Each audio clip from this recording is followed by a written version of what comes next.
Mesdames, Messieurs, une des priorités majeures fixées par le Collège communal pour cette législature est l'embellissement de l'espace public en général et des cœurs de ville en particulier.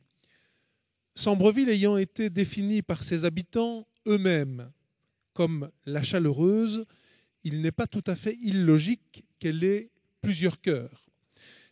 Je fais bien entendu référence ici aux 7 villages qui la composent depuis la fusion des communes en 1977. C'est au cœur d'Auvelais, capitale administrative de la ville, que l'hôtel de ville a été érigé. Mais que serait un cœur de ville et une grande place sans son église? Étymologiquement, l'expression « garder l'église au milieu du village » et sa variante « remettre l'église au milieu du village » donnent une idée assez claire de l'importance de cet édifice dans une cité et plus largement dans l'inconscient collectif. Autrefois, les villages étaient construits autour de l'église. Pour certains, l'église demeure l'âme du village et le témoin d'une vie. Les citoyens, qu'ils soient croyants ou non, y sont très attachés.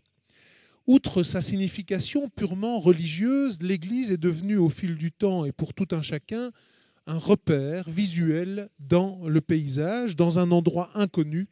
L'église Saint-Victor domine donc fièrement notre Grand Place. Elle a connu 5 phases de construction importantes, dont la première est estimée à la fin du Xe siècle. Il s'agit donc véritablement au plan local d'un joyau architectural et historique qui méritait une mise en valeur. Il est une parole qui se trouve au début de la Genèse. Fiat lux, que la lumière soit. Merci à chacune et à chacun. Et nous allons ensemble découvrir sur la musique la mise en lumière de notre Église.